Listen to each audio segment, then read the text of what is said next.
नारद जी नारायण नारायण का जप करते हुए सारी सृष्टि में विचरण करते रहते थे। एक बार जब वे नारायण के पास पधारे, भगवान ने उनका स्वागत करते हुए कहा, आइए देवर्षि, बहुत दिनों बाद आपका वैकुंठ आना हुआ। तब नारद जी ने कहा, प्रभु मैं तो सदा आपका ही स्मरण करता रहता हूँ, आपके ही भजन में लीन रहता हूँ। मैं तो पृथ्वी के भ्रमण पर था, जहाँ मैंने देखा हर कोई अपने ही कार्य में व्यस्त है, उन्हें आपके लिए जरा भी समय नहीं मिलता, जबकि मेरा तो पूरा जीवन ही आपको समर्पित है। प्रति क्षण मैं आपके ही नाम का जप करता रहता हूँ और आपका सबसे समर्पित उपासक हूँ। प्रभु समझ गए नारद के मन में भक्ति का अभिमान आ गया है। वह चुप हो गए, समय की प्रतीक्षा की। एक दिन देवर्षि नारद पुनः पधारे। प्रभु ने उनकी कुशल मंगल पूछी। नारद ने कहा, सब ठीक ठाक है प्रभु। एकाएक नारद ने पूछा, प्रभु क्या लगता है मुझसे भी बड़ा आपका कोई भक्त इस धरती पर या ब्रह्मांड में है? ने कहा, हाँ नारद, एक भक्त है जो मुझे अत्यंत प्रिय है और वही मेरा सबसे बड़ा उपासक है। नारद जी के अभिमान को ठेस पहुंची। उन्होंने कहा, आपका सबसे बड़ा भक्त प्रभु? मुझसे बड़ा भक्त आपका कौन होगा? आपका नाम लेने के सिवा मेरे पास कोई दूसरा कार्य ही नहीं है। प्रभु मुस्कुराते हुए बोले, नारद, जग्गादास नामक धरती पे रहने वाला एक किसान मेरा सबसे बड़ा भक्त है। तुम चाहो तो उसे देख सकते हो, उससे मिलके तुम ये जान सकोगे कि वह मेरा सबसे बड़ा भक्त है। तब नारद जी अपने सारे कार्य छोड़ के सबसे पहले जग्गादास जी के घर पहुँचे और उसकी दिनचर्या को देखने लगे। वह किसान सुबह सुबह 4 बजे उठा और उठते ही उसने सबसे पहले 2 बार नारायण नारायण कहके नारायण के नाम का जप किया। फिर जाकर अपने पशुओं को नाद में भूसा, खली, चारा इत्यादि मिलाकर भोजन दिया। उसकी पत्नी उठी, जलपान बनाया। जलपान करके वह दिन की रोटी बांधकर खेतों की ओर चला गया। दिन भर थक कर उसने खेतों में काम किया। शाम को घर लौटा, गायों और बैलों को भोजन देकर हाथ मुंह धोकर भोजन किया। माता पिता और बच्चों की कुशल पूछी और जाकर सोने के लिए लेट गया। सोने से पहले उसने 2 बार हृदय से नारायण नारायण पुनः कहा और उसके बाद वह सो गया। उसकी दिनचर्या देखकर नारद जी को बड़ा ही आश्चर्य हुआ।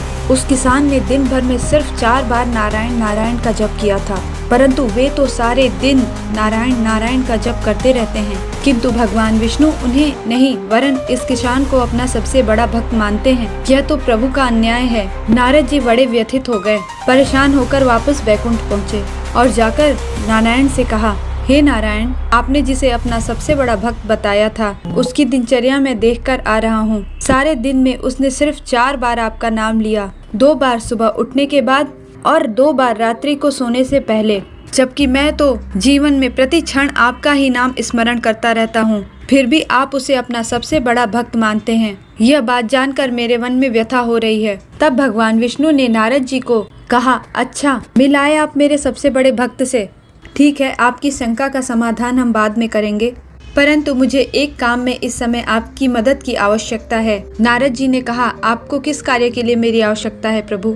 तब नारायण ने उन्हें एक तेल से भरा हुआ कटोरा दिया, जो पूरी तरह तेल से भरा हुआ था, और कहा, इस तेल से भरे हुए कटोरे को लेकर सूर्यास्त होने तक आप संपूर्ण विश्व में भ्रमण कीजिए। लेकिन आपको एक बात का विशेष ध्यान रखना होगा कि इस कटोरे में से तेल की एक बूंद भी जमीन पर नहीं गिरनी चाहिए। यदि गलती से भी ऐसा होता है तो मेरा सुदर्शन चक्र आपके पीछे पीछे आपकी देख रेख करने के लिए जाएगा, और एक बूंद तेल भी अगर जमीन पर गिरता है तो वह आपकी गर्दन तुरंत काट देगा।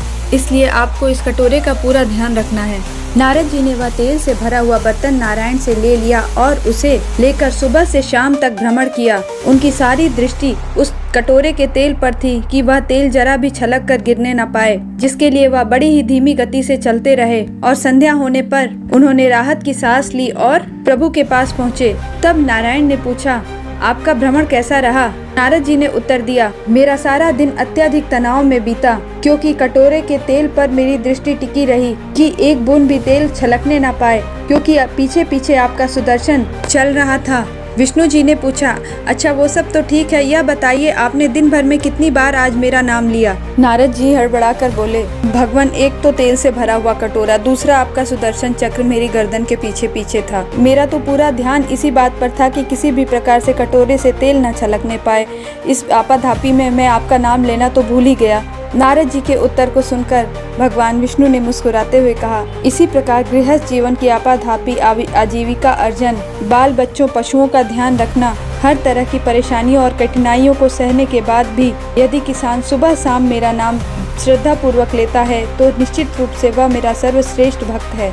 कितनी सुंदर कथा है जिसमें यह बताया गया है कि आपके पास जितना भी वक्त हो, जब भी वक्त मिले, आप प्रभु नाम का स्मरण कर लीजिए। प्रभु आपके जीवन की कठिनाइयों और परेशानियों से अनजान नहीं है। आपके द्वारा किया गया छोटा सा प्रयास और इसी कठिनाइयों के बीच में लिया गया प्रभु का नाम प्रभु को अत्यंत प्रिय होता है और प्रभु को अपना वह भक्त अत्यंत ही प्रिय होता है जो अपने जीवन में आने वाली कठिनाइयों, संघर्ष के पश्चात भी प्रभु का नाम लेना नहीं भूलता है। बात 4 बार नाम लेने की नहीं, वरन जब भी समय मिले आप अपने प्रभु का स्मरण करते रहिए। राधे राधे।